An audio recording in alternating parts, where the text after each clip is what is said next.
Good morning students, गुरु classes में आपका स्वागत है। आज के इस वीडियो में हम लोग जो प्रॉब्लम सॉल्व करने वाले हैं वो प्रॉब्लम रिलेटेड है नंबर्स पे, इसलिए मैंने जो हेडिंग लिखा हुआ है problems based on numbers.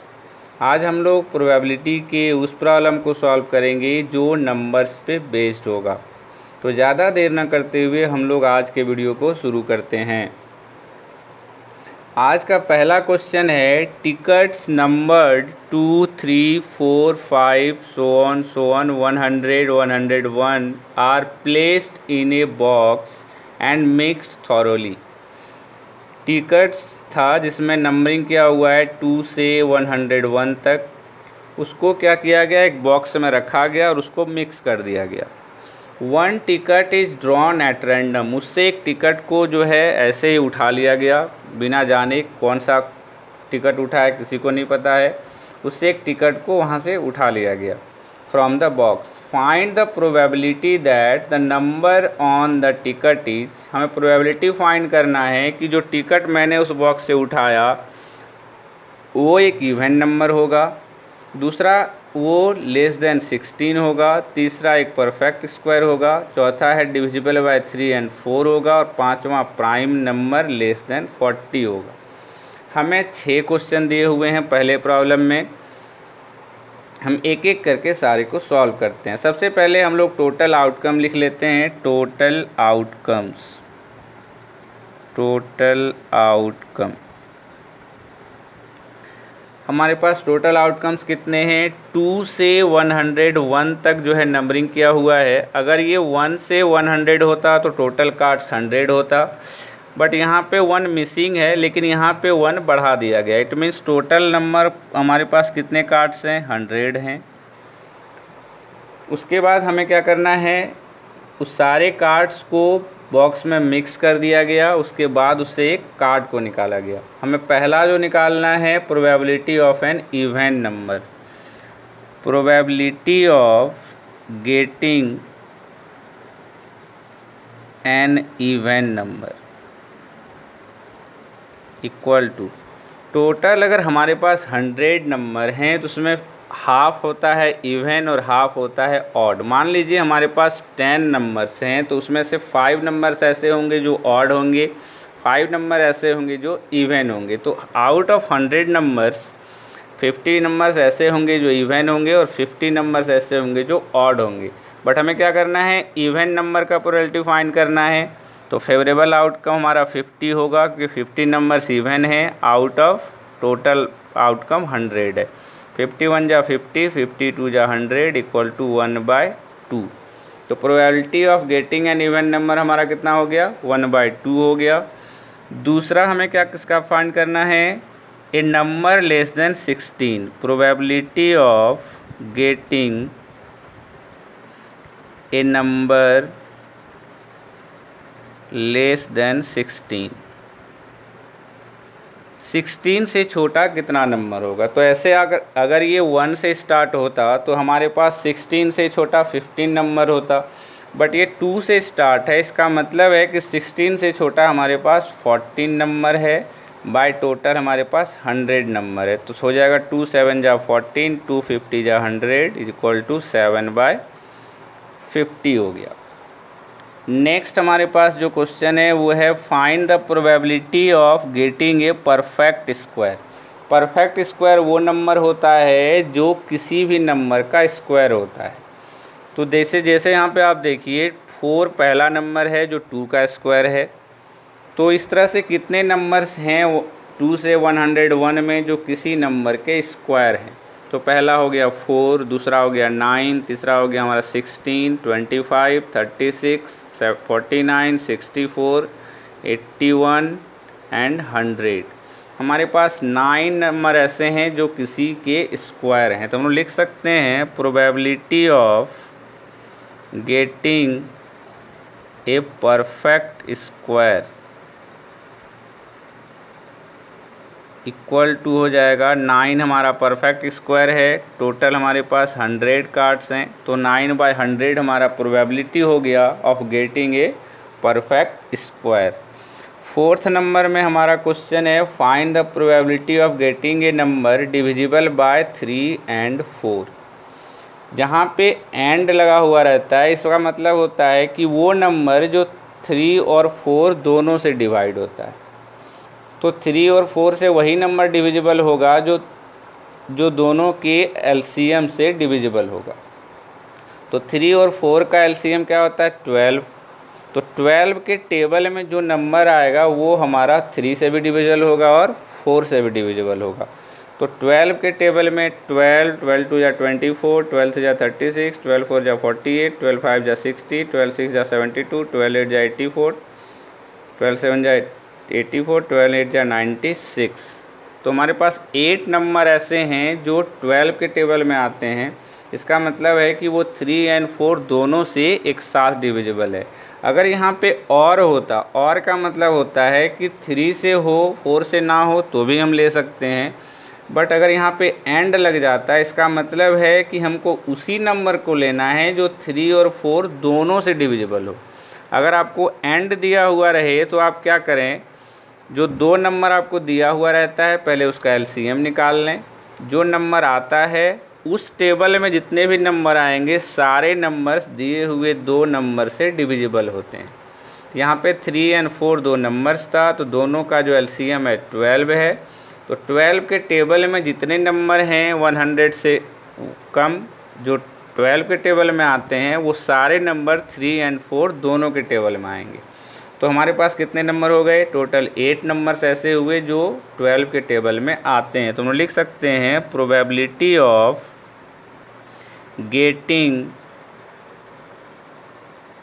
A number divisible by 3 and 4 equal to कितना होगा 8/100, 4 2 जा 8, 4 25 जा 100, तो हो गया ये 2/25। और हमारा लास्ट जो प्रॉब्लम का लास्ट क्वेश्चन है वो है prime number less then 40, probability of getting A prime number less then 40। 40 से छोटा कितना प्राइम नंबर है। तो सबसे पहले हम लोग प्राइम नंबर कितना है वो फाइंड कर लेते हैं। तो सबसे छोटा प्राइम नंबर 2 है, फिर 3 है, 5, 7, 11, 13, 17, 19, 23, 29, 31, 37। इट मीन्स टोटल हमारे पास 12 ऐसे नंबर हैं जो 40 से कम हैं और वो प्राइम है। तो ये हो गया हमारा 12 favourable outcome by total outcome 100 है।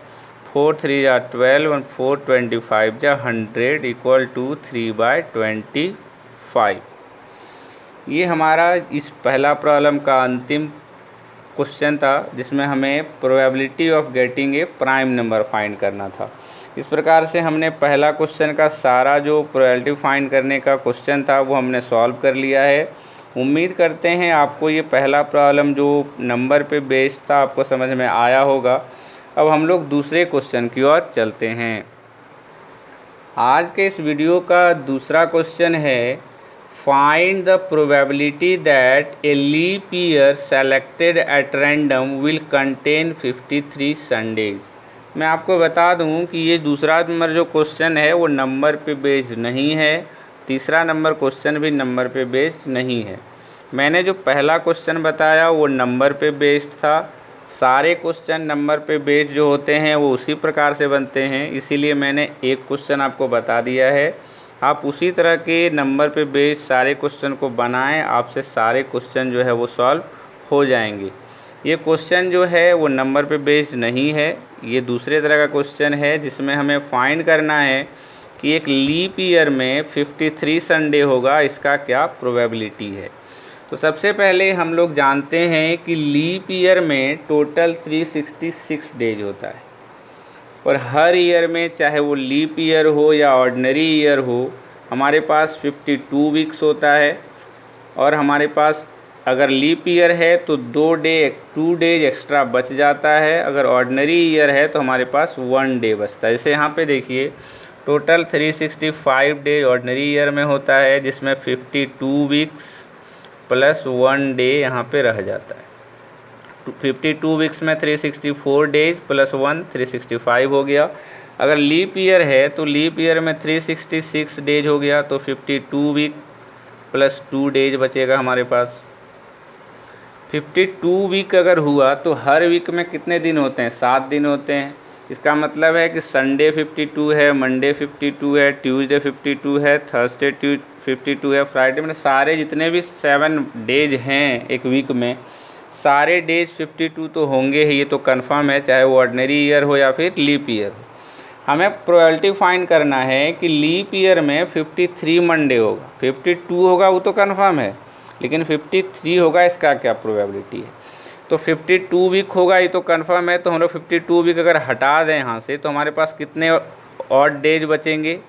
जो हमारे पास बचे हुए दिन हैं, अगर इस 2 डेज में अगर एक संडे होता है तो 52 प्लस 1 53 संडे हो जाएगा। हम लोग लिख सकते हैं in a leap year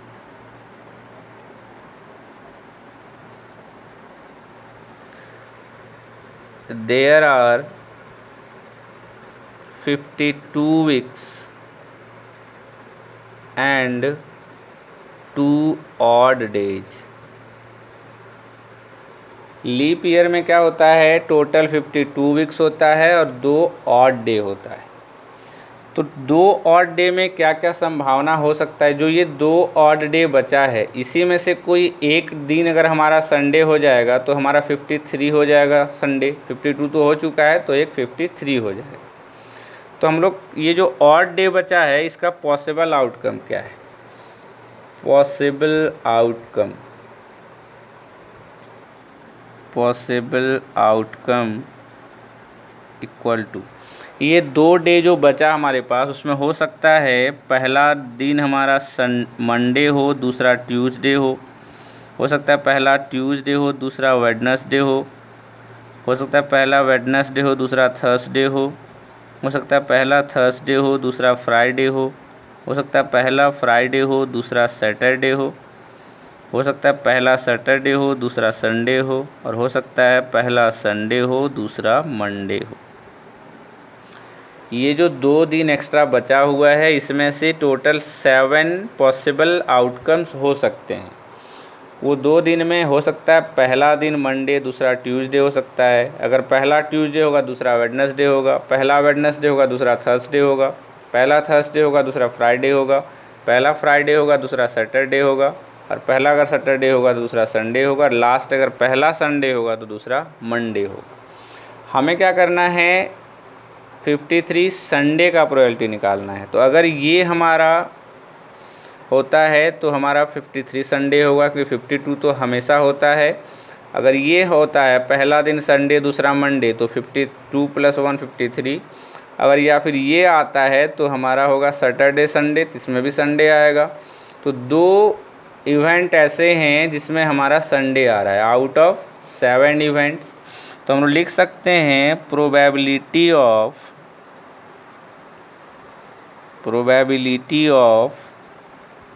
getting 53 Sunday in leap year equal to 2। मेरा फेवरेबल आउटकम 2 है आउट ऑफ 1 2 3 4 5 6 7, 2/7। तो हमारा जो है 2/7 हो गया प्रोबेबिलिटी ऑफ गेटिंग 53 संडे। अगर आपको क्वेश्चन में दिया रहा 53 मंडे 53 ट्यूसडे, सारे का आंसर जो है 2/7 ही आएगा। क्योंकि आप देखिए अगर आपका 53 ट्यूसडे होता है तो अगर ये आता है ये मंडे ट्यूसडे तो हमारा हो जाएगा 53 ट्यूसडे। अगर ट्यूसडे वेडनेसडे आता है तो भी हमारा क्या हो जाएगा 53 ट्यूसडे। तो ये 2 आउटकम हमारा फेवरेबल है आउट ऑफ 7।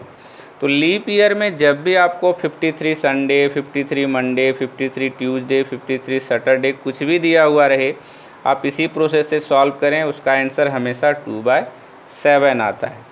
उम्मीद करते हैं आपको ये लीप ईयर का प्रॉब्लम समझ में आया होगा। अब हम लोग इस वीडियो के अंतिम क्वेश्चन की ओर चलते हैं। इस वीडियो का अंतिम क्वेश्चन है, in a family of 3 children find the probability of having at least 1 boy. एक फैमिली है जिसका 3 बच्चा है उसके घर में, हमें प्रोबेबिलिटी फाइंड करना है कि उसमें से कम एक बच्चा बॉय होगा। तो 3 चिल्ड्रेन है, 3 बच्चे हैं, तो हमको पहले पॉसिबल आउटकम निकालना होगा कि बच्चे क्या को पॉसिबिलिटी क्या हो सकता है बच्चे का। तो पहले हम लोग क्या करेंगे, टोटल पॉसिबल आउटकम फाइंड करेंगे। टोटल पॉसिबल आउटकम, इसको आप अच्छे से समझें। हो सकता है कि पहला बच्चा बॉय हो, दूसरा बच्चा बॉय हो, तीसरा बच्चा भी बॉय हो। पॉसिबिलिटी ये भी हो सकता है कि तीनों बच्चा बॉय ही हो सकता है पहला बॉय हो, दूसरा बॉय, तीसरा गर्ल्स हो सकता है पहला बॉय, दूसरी गर्ल्स, तीसरा बॉय हो, या फिर हो सकता है पहला बच्चा गर्ल्स हो, दूसरा तीसरा बॉय हो, या फिर ये हो सकता है कि पहला बच्चा बॉय, दूसरा गर्ल्स, तीसरा गर्ल्स हो, या फिर हो सकता है पहला बच्चा बॉय हो,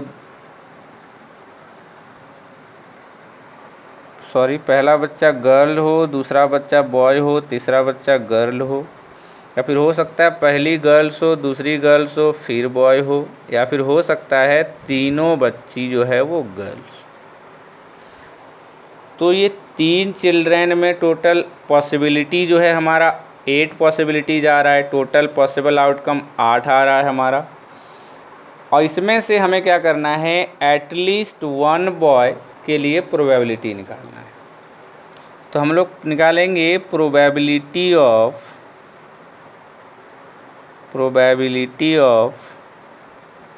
getting at least 1 boy. At least 1 boy, at least का मतलब होता है कम से कम एक बॉय होना चाहिए, एक लड़का होना ही चाहिए। अगर तीनों लड़का हो जाएगा तो कोई दिक्कत नहीं है, बट तीनों लड़की नहीं होना चाहिए। ये क्वेश्चन कह रहा है, ये हम नहीं कह रहे हैं, क्योंकि वहाँ पे हो सकता है घर में एक सिस्टम होगा, चलन होगा कि नहीं लड़का चाहिए ही चाहिए, हो भी सकता है। मैं ये नहीं कह रहा हूँ कि बॉय ही चाहिए, बट क्वेश्चन में ये बोला जा रहा है कि एक फैमिली है 3 बच्चे का, उसमें हमें प्रोबेबिलिटी फाइंड करना है कि कम से कम एक लड़का तो होना ही चाहिए। तो कम से कम एक, तीनों लड़की नहीं होना चाहिए, ये हमेशा आप ध्यान रखें। कम से कम एक लड़का होना चाहिए। तो कम से कम एक लड़का इसमें है, इसमें है, इसमें है, इसमें भी है कम से कम एक, इसमें भी कम से कम एक है, इसमें भी कम से कम एक है, इसमें भी कम से कम एक है। सिर्फ ये कंडीशन है, ये इवेंट है जिसमें एक भी लड़का नहीं है। तो हमारे पास फेवरेबल आउटकम कितने हो गए, 1 2 3 4 5 6 7। तो 7/8 ये हमारा probability of getting at least 1 boy का प्रोबेबिलिटी है, जिसमें से कम एक लड़का तो है ही सब में। उम्मीद करते हैं आपको ये प्रॉब्लम जो मैंने बताया वो आपको समझ में आया होगा। सबसे पहले मैंने क्या किया, जो 3 चिल्ड्रेन है उस 3 चिल्ड्रेन में क्या क्या हो सकता है पॉसिबिलिटी, गर्ल्स बॉयज़ का जो कम्बिनेशन है वो पहले मैंने सारे कम्बिनेशन को लिखा है। तो उस प्रकार हमने क्या पाया कि टोटल पॉसिबल आउटकम 8 है। उस 8 में से हमें जो क्वेश्चन कह रहा है कि उसमें लड़का कम से कम एक होना ही चाहिए, लड़की तीनों नहीं होनी चाहिए। एटलीस्ट 1 बॉय, कम से कम एक लड़का होना चाहिए। तो कम से कम एक लड़का हमारा जो है वो 1 2 3 4 5 6 7 इवेंट में है। तो हमारे फेवर में ये 7 इवेंट हैं सिर्फ इसको छोड़ के। तो favourable outcome 7 by total outcome 8। तो हमारा जो है probability of getting at least 1 boy जो आ गया वो 7/8 आ गया। उम्मीद करते हैं आपको ये प्रॉब्लम जो है समझ में आया होगा। आज के जितने भी प्रॉब्लम मैंने बताए, उम्मीद करते हैं आपको तीनों प्रॉब्लम जो है वो समझ में आ गया होगा। अगर आपको आज का वीडियो पसंद आया हो तो आप वीडियो को लाइक ज़रूर करें और हमारे चैनल को भी सब्सक्राइब करें। आज के इस वीडियो के लिए बस इतना ही। धन्यवाद।